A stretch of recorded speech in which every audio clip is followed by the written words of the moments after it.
Kalau dipikir-pikir ternyata ojek online ini nasibnya hampir nggak punya kepastian dan jaminan di masa tua loh.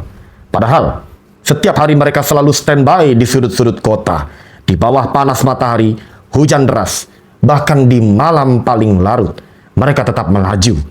Tapi pernahkah kita berpikir, siapa yang benar-benar memperhatikan nasib para ojek online ini?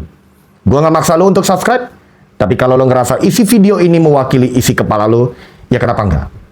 Pasti kalian pernah ngelihat driver ojek online yang seragam ojolnya sudah compang-camping, logo dan tulisannya sudah pudar. Bahkan ada yang unit motornya kayak nggak keurus bertahun-tahun. Kita yang ngelihatnya pasti punya kesan, ini orang niat nggak sih jadi ojol? Masa penampilannya kayak orang nggak niat kerja begini? Nah, ini masalahnya. Kita tidak pernah tahu berapa penghasilan mereka dalam satu hari dan berapa banyak cicilan atau tunggakan mereka yang harus dibayar setiap bulannya. Sampai-sampai untuk beli seragam baru saja mereka tidak sanggup. Pasti kalian curiga, emangnya sehari ini dia dapat berapa sih paling kecil? Saya kasih tahu ya. Jangankan untuk ganti seragam baru, jangankan untuk servis motornya, untuk beli makan siang aja, mungkin mereka lebih memilih minum kopi dan makan gorengan agar penghasilannya bisa dibawa pulang ke rumah untuk beli makan malam bareng anak dan istrinya. Ojol itu bukan cuma profesi sampingan. Buat sebagian besar orang ini adalah satu-satunya harapan untuk bertahan hidup. Tapi apa yang mereka dapatkan dari negara? Nggak ada jaminan kesehatan, nggak ada asuransi kecelakaan, nggak ada tunjangan hari tua. Padahal mereka menyumbang triliunan rupiah ke ekonomi digital Indonesia. Sampai hari ini, status mereka cuma mitra, bukan karyawan. Artinya, semua beban hidup ditanggung sendiri. Kecelakaan, urus sendiri. Sakit, tanggung sendiri. Penghasilan nggak menentu, bukan urusan aplikator. Dan negara, diam saja. Contohnya, tahun lalu, seorang driver ojol di Depok meninggal dunia karena kecelakaan waktu mengantar orderan malam hari. Tanpa BPJS, tanpa asuransi dari aplikator, keluarga hanya bisa pasrah. Dan komunitas ojol setempatlah yang menggalang dana. Ini bukan sekali dua kali. Kejadian ini nyata dan sering terjadi, hanya saja tidak semua kasus bisa viral ya. Pertanyaannya, kenapa negara tidak bergerak? Kalau pemerintah bisa bikin kebijakan untuk subsidi kendaraan listrik, kenapa nggak bisa bikin perlindungan dasar untuk jutaan pengemudi ojol yang setiap hari sudah membantu roda ekonomi nasional? Kalian tahu nggak? Akibat dari ketidakadilan yang terus terjadi di negeri ini, maka tindakan kesewenang-wenangan itu terus dialami oleh rakyat. Mereka berjibaku dengan kerasnya kehidupan. Mereka bertahan di tengah kejamnya ibu kota. Tapi apa yang mereka lakukan semua itu ternyata hanya cukup untuk hari ini. Sedangkan hari esok dan di masa tua, kayaknya nggak sejengkal pun mereka punya harapan ke sana. Apakah ini yang disebut dengan Indonesia Raya? Tanah yang subur dan kaya. Sementara di jalanan, kita melihat ketimpangan yang nyata. Belum lagi perlakuan pihak-pihak yang merasa dirinya hebat ketika menggunakan jasa para ojol ini, merasa dirinya sebagai juragan yang patut dilayani dengan kemewahan.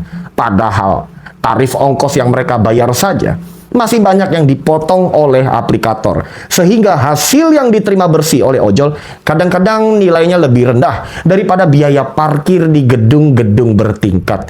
Sekali lagi, inikah rasa keadilan itu? Berdasarkan data Gojek dan Grab, ada lebih dari 4 juta driver aktif di Indonesia, terdiri dari berbagai gender dan usia. Bahkan ada banyak di antara mereka berlatar belakang pendidikan sarjana. Mereka menyumbang miliaran transaksi tiap bulan, tapi tetap dianggap mitra yang tidak layak mendapatkan hak sosial. Ini jelas ketimpangan yang disengaja dan disahkan lewat regulasi yang ambigu. Maka jangan heran jika hari ini banyak komunitas atau paguyuban ojek online dalam jumlah yang besar yang kerap kali melakukan unjuk rasa sebagai bentuk keseriusan mereka bahwa profesi ojek online harusnya mendapat perhatian lebih agar status dan jaminan kehidupan mereka tidak disepelekan oleh negara. Tuntutan itu wajar kok. Siapa sih di antara kita yang saat ini tidak membutuhkan mereka? Mungkin Anda yang sedang menonton video saya ini, jangan-jangan baru saja memesan makanan lewat Gojek atau Grab. Jadi itu sebabnya saya membahas tentang nasib para ojek online ini bukan semata-mata hanya membela dari satu sisi. Memang di antara mereka masih ada yang kurang profesional dalam melayani customer. Tapi itu kan hanya segelintir dan bisa dievaluasi oleh pihak aplikator. Tapi kalau kita bicara soal nasib mereka, soal nasib keluarganya, apakah pihak aplikator sudah benar-benar adil menjalankan kerjasamanya? Itulah alasan kenapa saya mendorong pemerintah dan para pemangku kepentingan untuk memperhatikan fenomena ini dari kacamata para driver. Kita harus mulai ngomongin ini secara serius, karena dengan diam saja berarti kita sedang membiarkan ketidakadilan itu terus terjadi. Sementara makin banyak dari mereka yang tumbang dalam diam, gugur saat bertugas, di saat kita sibuk menikmati jasa mereka sehari-hari. Kita harus mendorong pemerintah dan pihak terkait untuk mulai serius membahas arah kerjasama kemitraan ini diiringi dengan jaminan kesejahteraan yang layak, baik untuk hari ini maupun di masa depan. Apa jadinya negara ini kalau semua buruh digital dibungkam dengan status mitra? Nggak ada jaminan, nggak ada upah layak, dan nggak ada masa depan. Apakah ini bentuk baru dari perbudakan modern? Kalau kalian percaya bahwa negara harus hadir untuk rakyat kecil, kalian tahu bahwa perjuangan para ojol ini bukan sekedar urusan logistik dan antar jemput. Ini soal martabat, soal siapa yang berhak hidup layak di negeri ini. Jangan cuma diam. Ajak orang lain nonton video ini dan biarkan mereka ikut berpikir.